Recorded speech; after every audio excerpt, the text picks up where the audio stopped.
What it do? Bedtime crew. Hey man, listen, today I am here to give my full card predictions for UFC 323. We've got Marabi versus Piotr Yan. We've got Pantoja versus the boy Joshua Van. Brandon Moreno's on the card. Tatsuro Taira.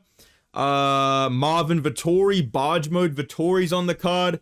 Peyton Talbott's on the card. Henry Cejudo.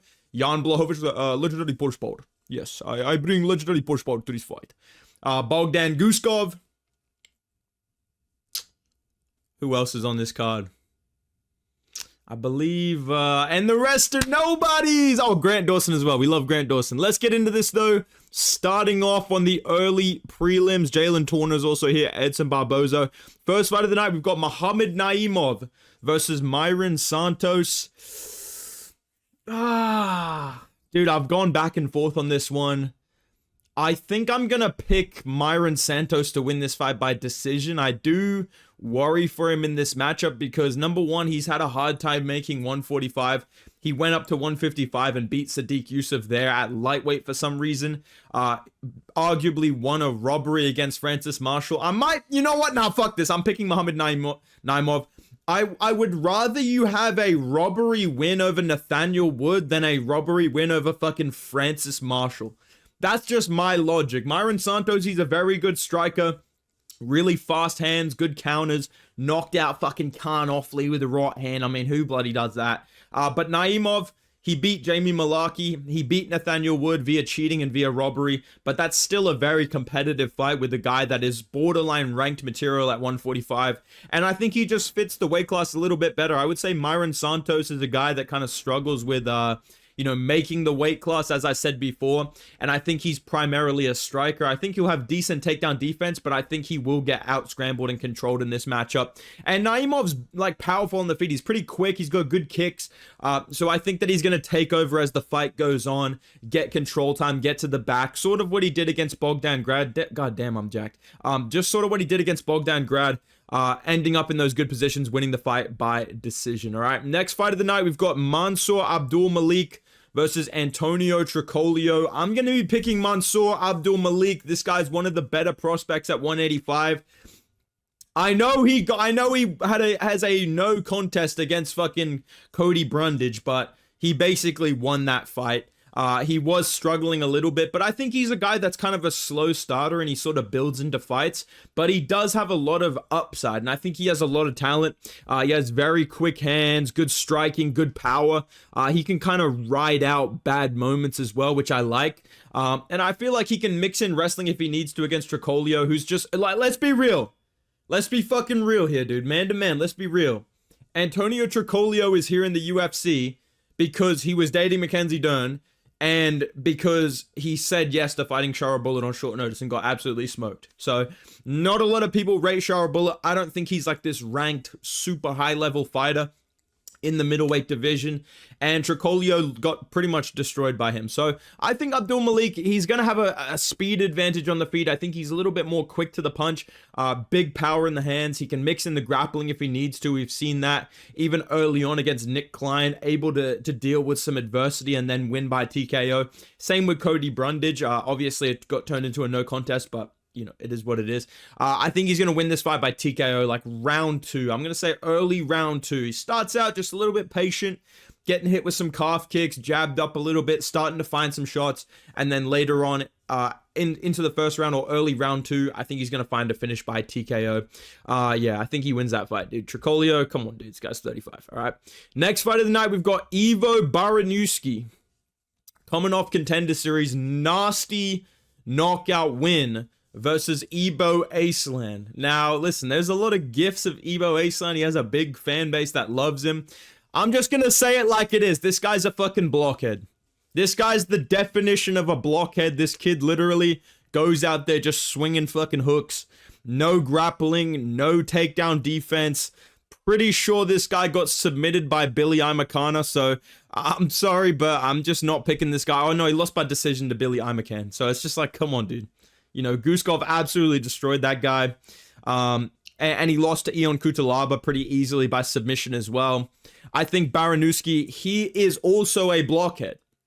He's also a middleweight NPC. Except he has a grappling background. He's undefeated. I like that he's coming into this fight against somebody that's super aggressive. Like, they're going to be equally dangerous on the feet. I'd probably lean toward Aceland in terms of pure power. He probably knocks out Barriewsky if he lands. But we've seen him come off a knockout win on Contender Series, and we know that he's a primary grappler. So I think he has that little wrinkle to his game that I think he's going to be able to either catch Ibo Aceland over the top with something big and then get a takedown, or duck under something big, get a takedown, get a submission. I think he's going to win this fight by submission inside 2 rounds, all right? Next fight of the night. Bro, just pour one out for Edson Barboza, man. I don't know what Edson Barboza's done to Dana White or to the UFC or something. Why is he fighting Jalen Turner? And I know that Jalen Turner is like a fumble machine. Like, Jalen Turner is like a prime Bedtime MMA back in 2023, just putting up fumbles nonstop, right, dude? People forget, man. But dude, if Jalen Turner fumbles this, I'm sorry, you genuinely you're cooked. You're done. There's no way, in my opinion, Jalen Turner loses this. I cannot see him losing this. Like, I can, but I refuse to believe he's actually going to lose this fight. I'm picking Jalen Turner by knockout inside 2 rounds, probably in the first round. Let's be fucking real here. He's an extremely aggressive fighter. He has really nasty boxing, big power in the hands. He can finish people, like, he has 100% finish rate, good grappling as well. Big reach and size advantage. I just don't like this fight at all for Edson Barboza. Again, I don't know what he did to Dana White, but bro, this guy's going in there, 40 years old, right? Should be at 145. Like, went down to 145, cut to 145 multiple times. Definitely fit in with those guys, a lot better size and frame wise than he did at 155, where he's always been physically bullied by people that can get a hold of him, or someone that can get in his face and scrap with him. You can chin Edson Barboza. And now he's meant to be at 145, older, coming off a lot of damage against Lerone Murphy, was getting a lot of damage, gets dropped in basically every fight at this point now. Lost to Drakkar close. I don't really rate that loss that highly. And now you're fighting Jalen Turner. You know what I mean? When he should be at 145, but he physically can't make the weight. I think that Jalen Turner is going to put a right hand on his chin. Like, I can see Barboza just doing his little tired, like, jittering around at range, looking for a big leg kick. Boom, Turner steps in with a right hand, drops him flat on his back. Similar to Leon versus Prates, that type of finish. I'm seeing that happening to Edson Barboza here. But again, I can't stress this enough. Jalen Turner, if you fumble this, I'm low-key signing you up for 5 years of military service, bro. Because there's no way you should lose this fight. I know that the narrative, like, oh, Jalen Turner's coming off retirement. How's that going to affect him? This guy literally has a more recent fight than fucking Grant Dawson. Grant Dawson fought in January 2025. This dude fought in March 2025. Bro called it a retirement. He's literally more active than fucking Shavkat and Evloev, bro. Like, he should not lose this fight. I cannot. If he loses this fight, remember me, because I'm going to crash the fuck out Jalen Turner. This should be a very easy pick, okay? Headlining the early prelim. Oh, man, Marvin, you've fallen off, my brother. This dude's literally on the early prelims now. He was main eventing fight nights like a couple months ago. He's on the early fucking prelims at 9 in the morning fighting Bruno Ferreira. I'm sorry, I'm picking Bruno Ferreira. I know that Marvin Vettori is ranked and Bruno Ferreira is not ranked, and I don't think he will be this, like, top 10 contender, but Marvin Vettori is regressing. I don't care. I look at the ages, right? And I raise you, Vicente Luque is literally younger than half the welterweight division. He's 33 and he's already unk. You know what I mean? Like, that's just what it is. Jared Cannonier is 40. I would pick him to beat Marvin Vettori again right now. Everybody has a different prime. Marvin Vettori prime back in 2017 when he nearly beat Adesanya. Like that's just what it is. He primed against Adesanya. He primed against Paulo Costa. He's been doing the same fucking... Oh, I just ran over my toe. Fuck, that hurt. He's been doing the same fucking...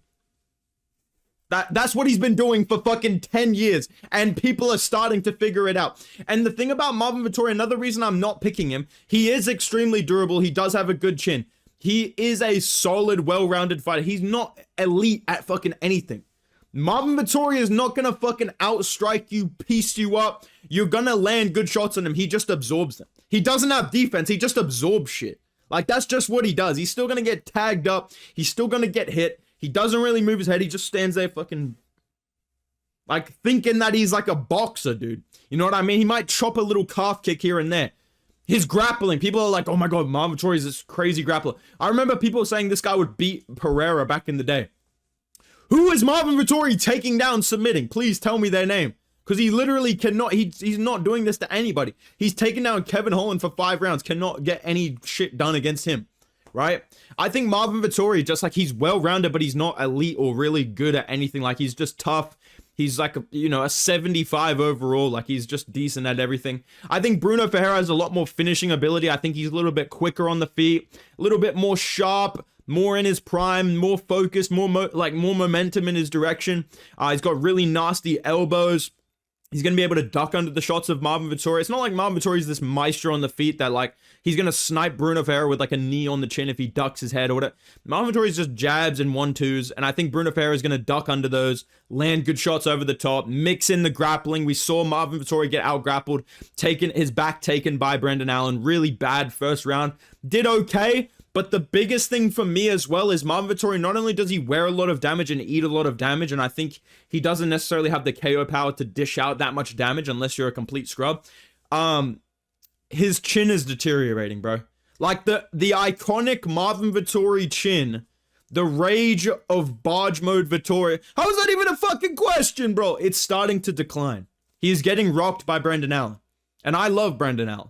He's getting rocked by Brenal. He's getting rocked by fucking Jared Cannonier. He's getting pieced up and rocked by Roman Dolidze. He is actively regressing before our eyes. He beat Roman Dolidze. 2 fights later, he gets schooled by Dolidze. That is a clear sign of this guy's falling off. So I'm going to pick Bruno Ferreira by decision. He does have nasty submissions as well, but I'll say Vettori just thugs it out, loses a decision, potentially retires, dude. Let's move on to the prelims. First fight of the prelims. I'm so excited for this, bro. Nazim Sadykhov versus Fares Ziam. This is a sick fight. I really can't wait to see this.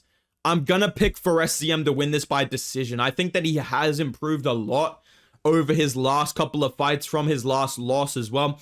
And I think he's super well-rounded. I think both these guys are very well-rounded. Like, I don't think there's necessarily one area where Ziam is, like, levels above Sadykhov. I think the grappling will probably cancel out if I had to guess, because Sadykhov, he doesn't really grapple. He can. He will mix in the grappling if he feels like he needs to, but it's not his primary game. He's more the type of guy that wants to get in the pocket, land quick combinations, punch, finish with a kick up top or an elbow, a body shot. He has really clean combinations. We saw that against Nicholas Motta. He does have grappling, though. We saw him submit Terrence McKinney. He does have grappling. But so does Fares Ziam. Fares Ziam, he did get submitted by Terrence McKinney, but since then, he's grappled with Claudio Puelles, Mike Davis. He's been able to out-grapple them. Matt Frivola couldn't really do anything to him, got finished. So I think that Ziam has improved. He has a great frame for 155, solid grappling defense. He's a little bit sus in the wrestling, but I don't think that's what Sadykhov is really going to in these fights. He's trying to strike.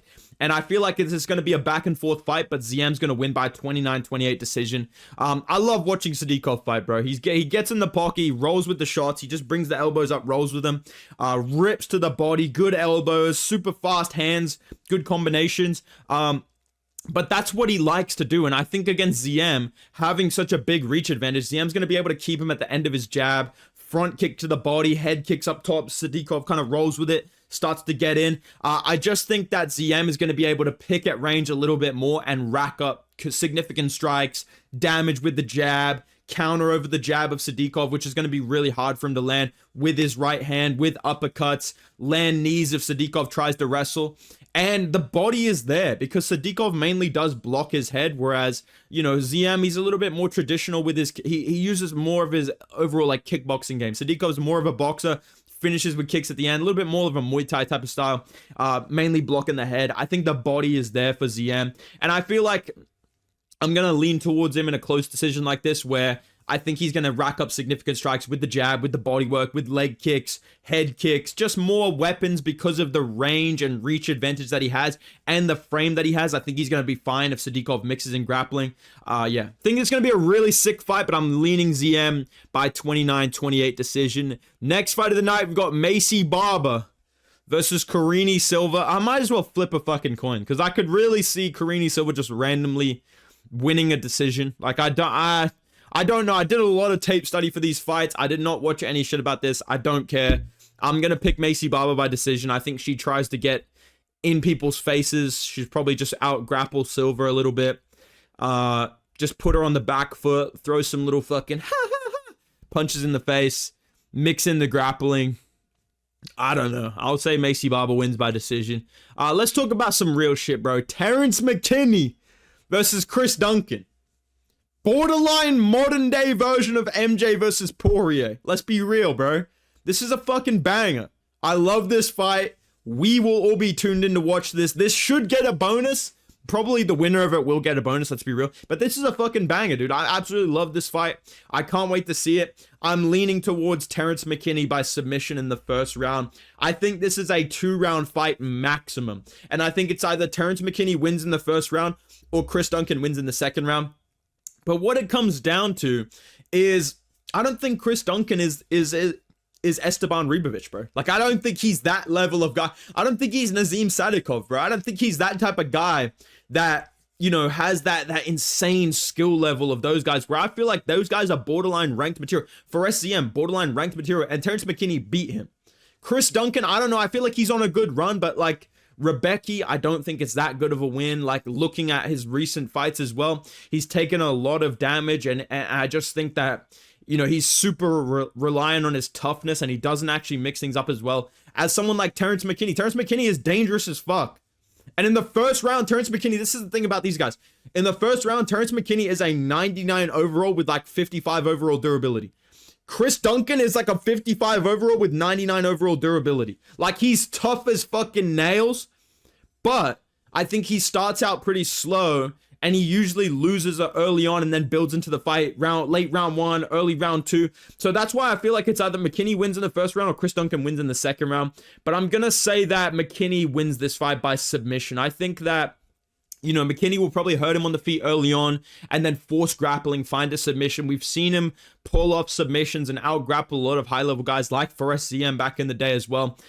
You know, against Borshev recently, he got that submission victory. So I think that this fight is a guaranteed finish either way. But McKinney, I'm going with him because he's younger, he's more explosive, he's quick twitch. Early on, he's going to be a little bit more, you know, sharp. I think he's just overall a more talented fighter. But Duncan is a lot tougher than him. Like, he's a lot more durable. He's just not as skillful, I would say. So if he can survive that early, like, onslaught of Terrence McKinney like Drew Dober did, I think he will turn it around and get a finish. Like, that's pretty obvious, right? But I think that McKinney's grappling is a big X factor in this fight. I think if he was like a pure striker, like he was kind of when he came into the UFC, if he was just a 1-2 merchant, I would say, yeah, you know what, dude, Duncan can survive that and come back. But I think because of the grappling, McKinney, and because of some of his KO losses, like getting knocked out cold by Bonfim, and who else fucking put him out bad? Oh, Ribovic. I think he's going to rely on his grappling a little bit more in this matchup, being aware of how good Duncan is in terms of surviving and turning things around, just like he did against Blachowicz. Somebody else as well, Vucenic, he turned it around, got the submission via the guillotine. So I think that early on, McKinney's going to get, like, hurt him on the feet, get him down, get a submission. Great matchmaking, though. This is a sick fight. I can't wait to see this. I know either way, I'm not even really going to be mad. It's going to be a fucking banger, so I'm super excited for that fight. Headlining the prelims, we've got Grant Dawson versus Manuel Torres. Now, this is the moment where, listen, the allegations are true. I'm switching up on Grant Dawson. I know I said Grant Dawson wins via masterclass, but then I rewatched some tape. I rewatched some fights, and I'm sorry, I'm changing my mind. I'm picking Manuel Torres by knockout, man. I'm going to say early round 2 or late round 1. Because, listen, bro, Grant Dawson needs to win this fight by decision. There is not a finish for him until round 3. If he absolutely beats the brakes off this guy and gets him to round 3 and he's exhausted, then he gets a finish, right? But for those first 2 rounds, I'm sorry, but Grant Dawson has to smudge him. And the UFC is not rewarding smudging anymore. Unless it's a title fight, right? That's different, right? Because it is such a high level fight. The referees are not going to interrupt and stand you up, or the judges are not going to score it based on damage if you're getting control of the entire fight. But in this type of fight, Grant Dawson, if he smudges Torres, I could see the ref standing them up. That's just real. And when they get from that first round to the second round, it starts standing again. So there is enough time in this fight, in my opinion, where Manuel Torres, who is just so much better than Grant Dawson on the feet and way more dangerous, way more of a natural finisher, has submissions as well. We could see him jump a guillotine here against Grant Dawson potentially, force him to kind of scramble, get back up, boom, chin him. I see this as like a Sean Brady, Michael Morales type matchup. Dawson needs to win this fight by decision. He needs to play it safe early on. But I think Manuel Torres is the type of guy that will get in his face and make him fight. And we've seen that happen to Dawson before. We've seen Bobby Green chin him with a straight punch. We've seen Diego Ferreira get in his face, defend the grappling, scramble up, start scrapping with him, start to piece him up a little bit on the feet. He looks very uncomfortable on the feet. Now, when it comes to the grappling, Dawson is way better than Manuel Torres. Manuel Torres has a lot of submissions on his record. He's very nasty with those front headlock, the anaconda, the guillotine. We know this, the elbows that he gets. If he ends up on top, he's got really nasty elbows. We saw what he did to fucking Nicholas Mota, okay? Grant Dawson attacks the single leg really well, gets his arms fully around the leg, head on the outside, dumps you against the cage. And from there, he does a really good job of chasing the back and getting back control. We've seen him finish people from the back control, which is very rare, not with a submission, but via punches. And he does a really good job of just controlling people from the back and from the full guard. Those are the two spots he really likes to hang out. He's not super dangerous. Like, he does have decent ground and pound, but it's not like a Arman Sarukian type of ground and pound. It's not like a Moicano type of ground and pound. It's just decent enough to where a ref will probably let him do a whole round of it, but then they might start to stand him up like we saw against Diego Ferreira. But I think in this fight, Torres knows, like, you must know as Torres, this guy's not going to strike with me. He's going to shoot a single leg straight away. And surely you've had enough time to prepare. And by the way, I didn't know this until I looked into this fight. Manuel Torres has 89% takedown defense in like 5 fights in the UFC. That's pretty fucking good. That's pretty good. I know he hasn't fought a wrestler like Grant Dawson, but that's a pretty good sign coming into this fight, especially knowing that Grant Dawson doesn't really have anything for you on the feet. I think Torres is going to come in, stuff the head really well, frame off the head, do damage on takedown attempts. We saw him finish Drew Dober based on Drew Dober, getting dropped with the 1-2, then shooting a single. Torres landed some really nasty shots that put him away and really froze him up. So I think that's a possibility here of damaging Dawson or potentially getting a finish via a failed takedown, landing hammer fists, landing elbows.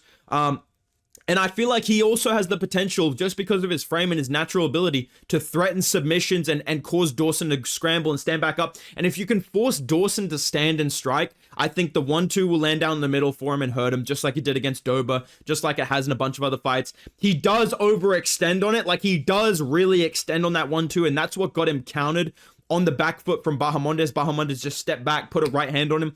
Dawson's not doing anybody like that. Let's just be real. I love Grant Dawson. He's not doing anybody with a step back right hand like Ignacio Bahamondes. I think that Dawson is a lot more uncomfortable on the feet.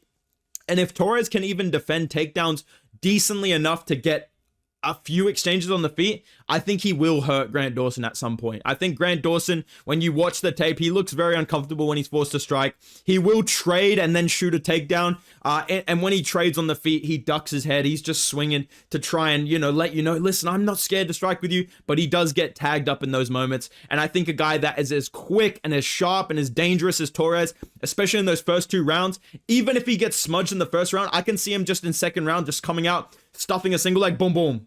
Chins Dawson, follows up, ground and pound, gets the finish. I think that Manuel Torres is going to win this fight. I know he overextends a little bit on his punches. I could see him getting taken down off that, but Dawson does not really have this instant submission or KO threat when he takes you down. This fight will probably go long if Dawson is in control early on. And I think at some point, Torres is going to be able to stuff a takedown with 89% takedown defense, force Dawson to stand and strike, and I think he's way better, way more comfortable, way more dangerous on the feet. I'm going to say Torres wins that fight by knockout. Maybe a controversial pick, but I don't give a fuck. My picks for the prelims are Manuel Torres, Terrence McKinney, Macy Barber, Fares Ziam. I got Bruno Ferreira, I got Jalen Turner, I got Barriewsky, Mansour Abdul Malik, and I've got Muhammad Naimov. All right, let's move on to the main card. First fight of the night, legendary push power. I bring legendary. When I lose my last fight, it tastes like shit, and I don't like that. I'm gonna pick Jan Blachowicz to win this fight. I know Bogdan Guskov is fucking dangerous. We love Anthony Smith 2.0 around here. I'm a big fan of Guskov. He's dangerous. He's really quick. But I think he's a little bit undercooked in terms of his grappling ability. I know that he trains with a good team. I'm sure he's going to have solid takedown defense if it comes around. But Jan Blachowicz is just a really physically imposing, just a wide, Stipe build type of guy.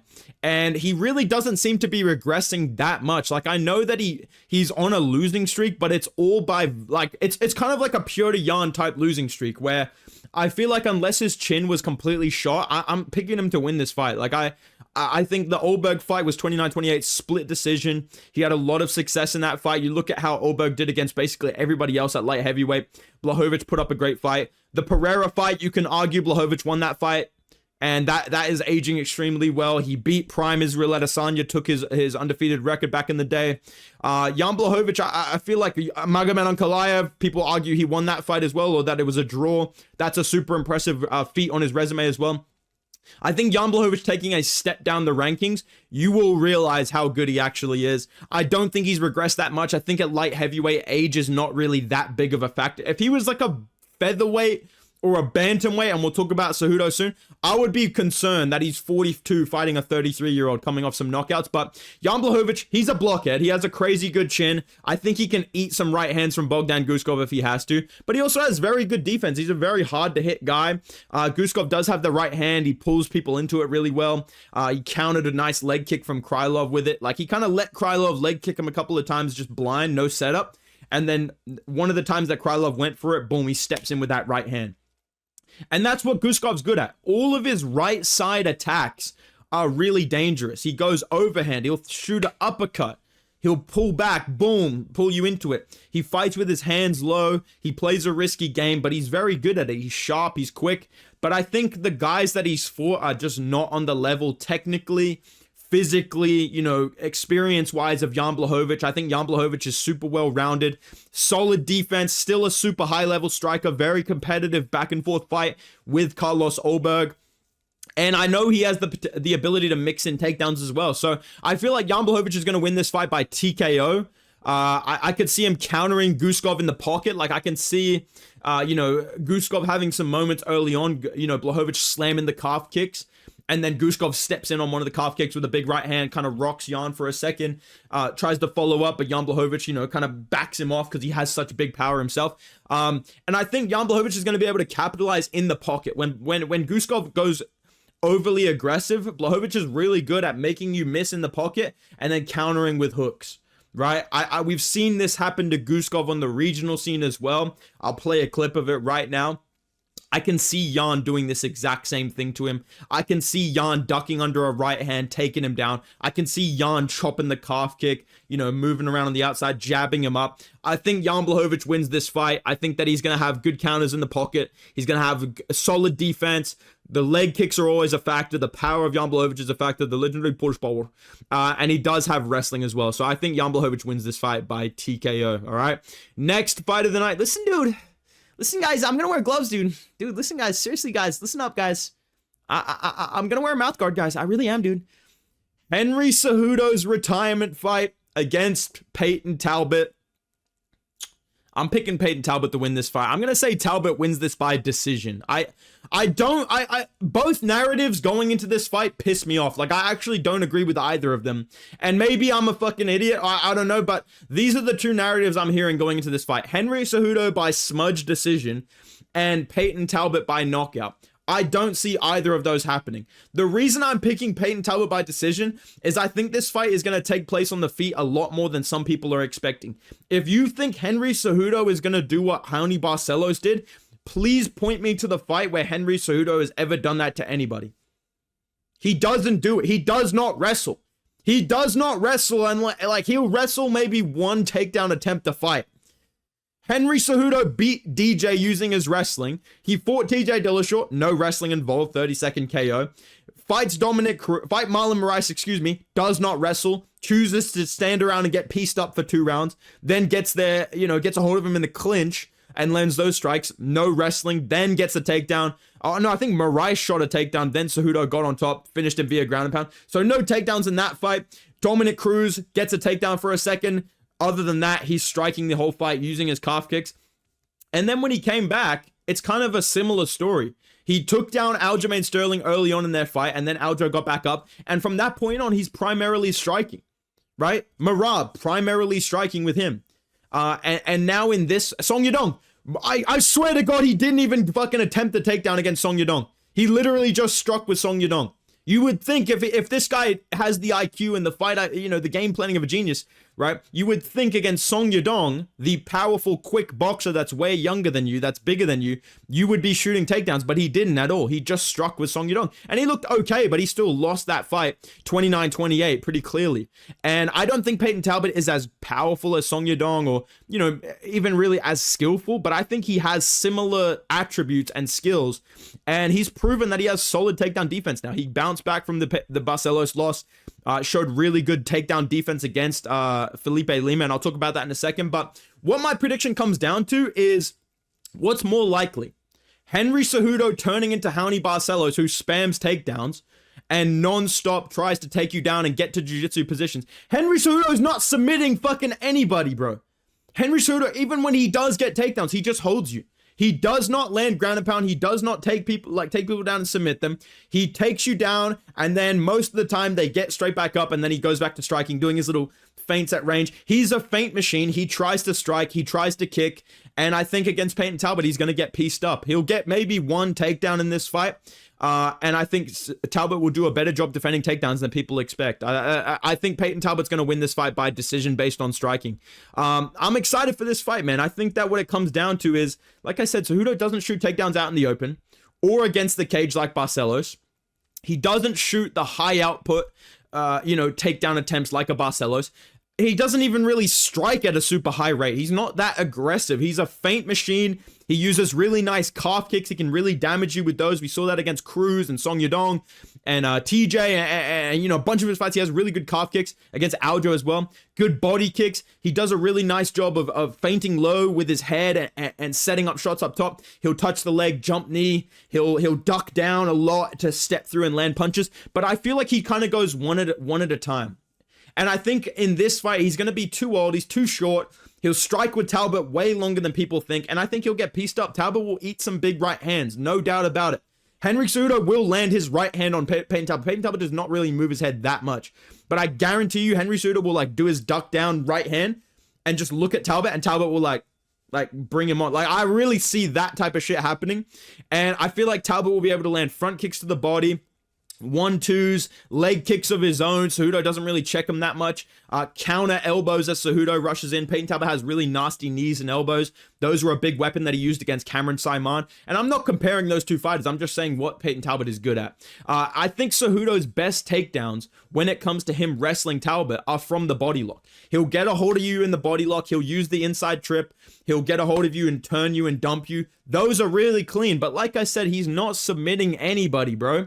And getting close to Peyton Talbott when you're at such a big reach disadvantage and your game is, feinting and looking to kick, I just think he's going to be on the outside for too long. I think he's going to get pieced up on the outside. I think he really has to wait for Peyton Talbott to crash into him to get those takedowns. Because out in the open, I think Peyton Talbott has proved that he's improved his grappling defense. From the Barcelos fight to the Lima fight, we saw him take leaps and bounds in terms of his single leg and double leg defense. He does a great job framing off the head. He has amazing balance on the single leg as well, which I think Cejudo will try and do at some point, and I think Peyton Talbott can balance his way out of it and do damage and stay standing. But even if he does get taken down against a primary dangerous grappler who wants to, submit you and actually gets to those positions like the back, like the mount, half guard, and looks for submissions and gets submissions. Felipe Lima, Peyton Talbott out-scrambled him completely, ended up on top, out-damaged him, completely had his way with him defending the grappling, and just seemed so confident, scrambling, rolling, getting on top, backing out of grappling, forcing striking, putting on the pressure. I think Cejudo, he's a good wrestler. I don't think he's actually the level of grappler that submits people, that, spams takedowns. I think he will strike in this fight. He will get pieced up with 1-2s when he's going for his low kicks. He'll land some nice calf kicks on Peyton Talbott. He'll land some nice right hands. But I think Peyton Talbott will be a little bit more accurate with this striking. be in control of the range a little bit more, and be able to defend those takedowns from so far away against a much shorter guy that's older, you know, no longer in his prime, and that doesn't really wrestle as much as he should, honestly. So I think Peyton Talbott wins this fight by decision based on striking and damage. Let's move on, though. We've got Brandon Moreno versus Tatsuro Taira. This is one I'm fence-sitting really hard. This is one I've been going back and forth on a lot. I don't know why my gut tells me Brandon Moreno wins this fight, but I'm going to pick Tatsuro Taira.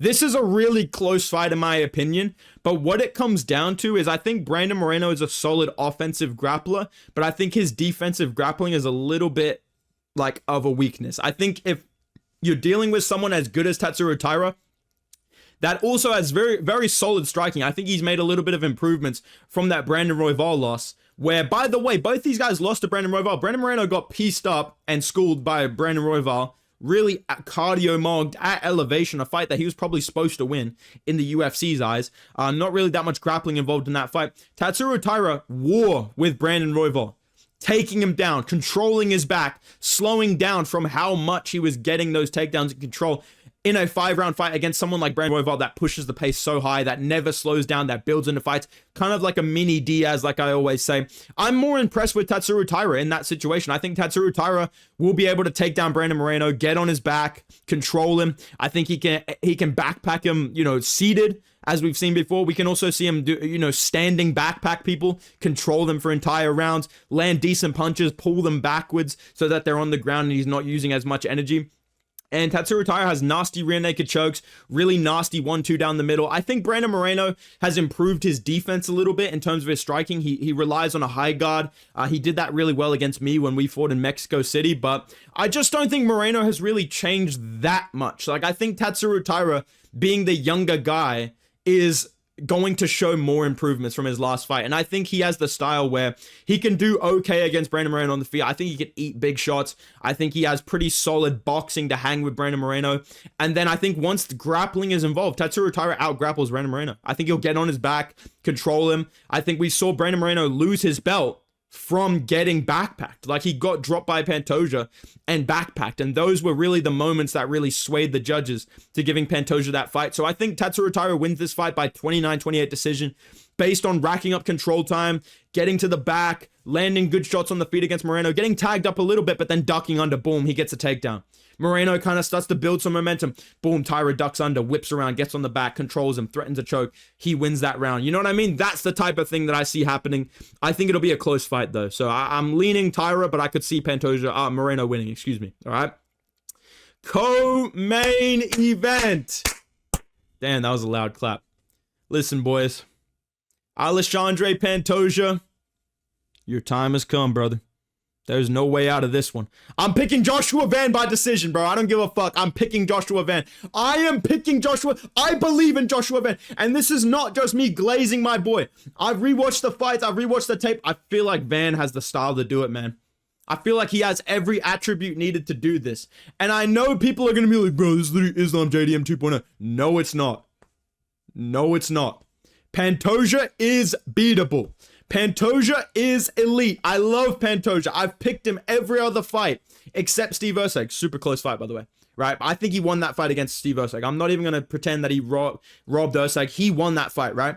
But there are things that you can see in all of Pantoja's wins that I think Joshua Van has the skill set and the style and the durability and the cardio to beat Alexandre Pantoja.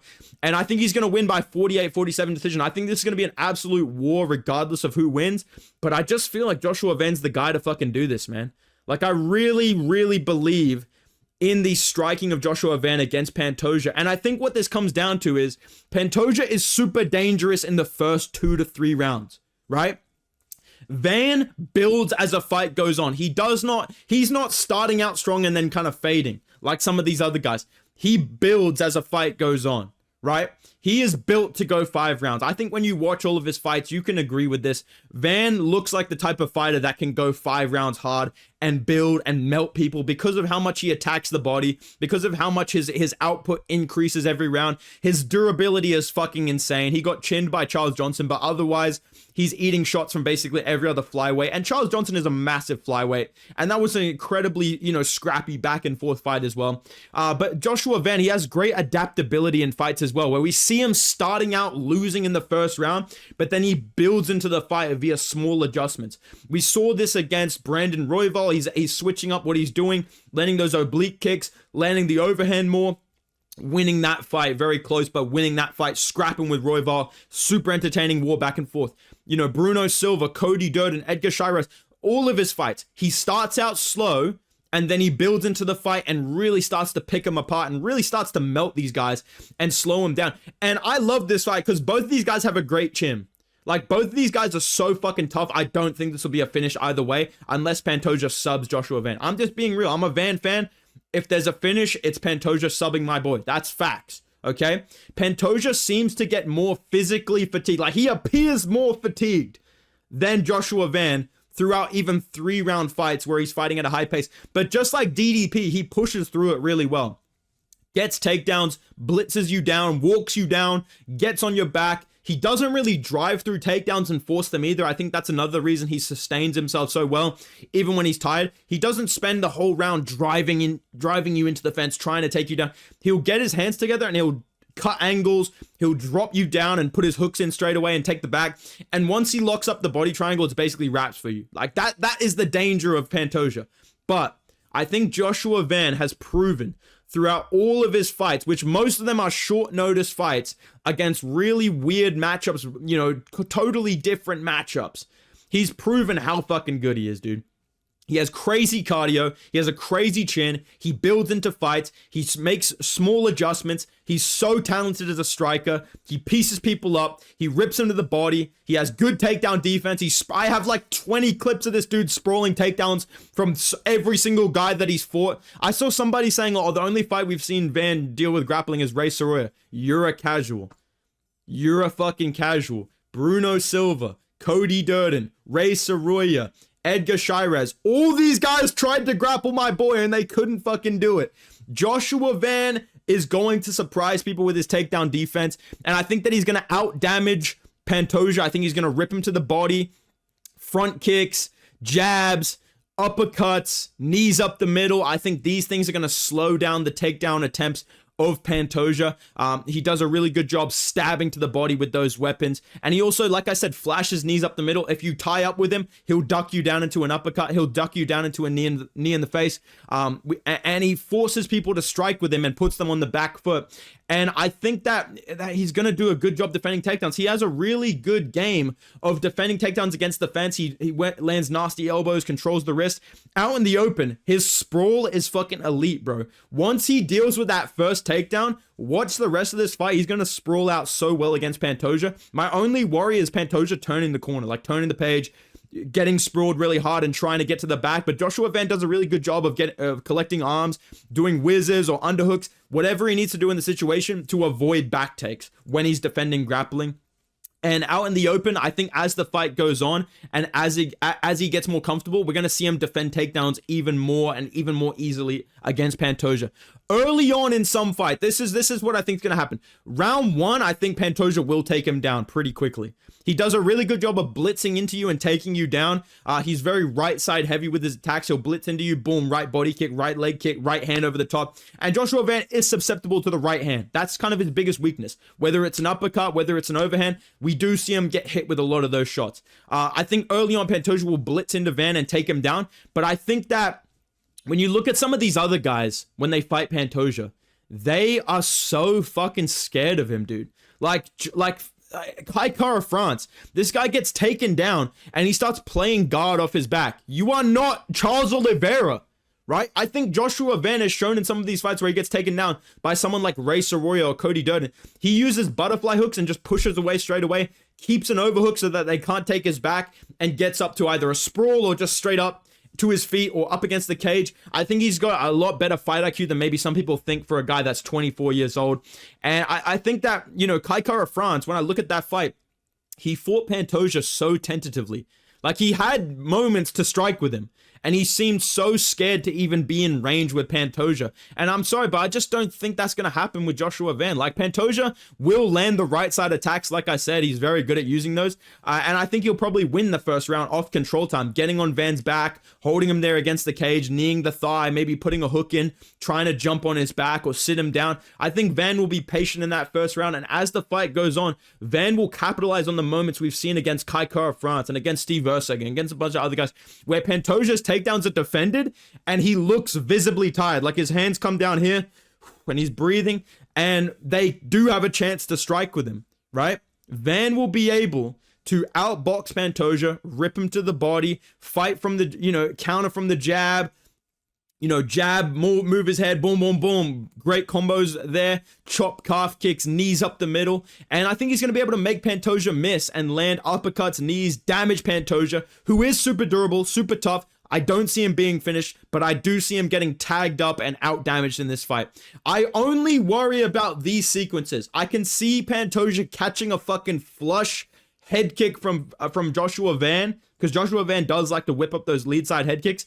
I can see Pantoja catching a leg kick and taking him down and getting control. That's why I think this is going to be a 48-47 back and forth fight. But I think that Joshua Van, his chin will hold up. He does get rocked sometimes with right hands, and he is susceptible to getting kind of, hit with long range weapons like head kicks and straight rights if he gets into a brawl. But I think in this fight, he's going to outbox Pantoja. I think Pantoja's going to start out strong, controlling him. Van rides out the round, rides out the bad position, gets out onto the feet, gets out in the open, rips him to the body, front kicks to the body, defends the takedowns out in the open, starts piecing up Pantoja. It's back and forth, right? Pantoja getting a takedown. Van gets away from it. Boom, he's out in the open, rips him to the body. Pantoja shoots a bad takedown. Boom, knee to the face, uppercut, pushes him away, right? They start scrapping. I think that Joshua Van's going to win this fight on damage. 48-47 and new. I believe in Joshua Van. I think this is a really sick fight either way. I don't, and by the way, I love Joshua Van, but I won't be mad if Pantoja wins. I love Pantoja as well. He's one of my favorite champions in the UFC. I just believe in Joshua Van. He's my boy. I would love to see him win this fight. And I feel like he actually has a great style to do it. All right. Main event of the evening. Hey guys, one more fight, guys. Guys, this is going to be a really close fight, guys. I really believe this, guys. Guys, listen, guys. It's going to be a close fight, guys.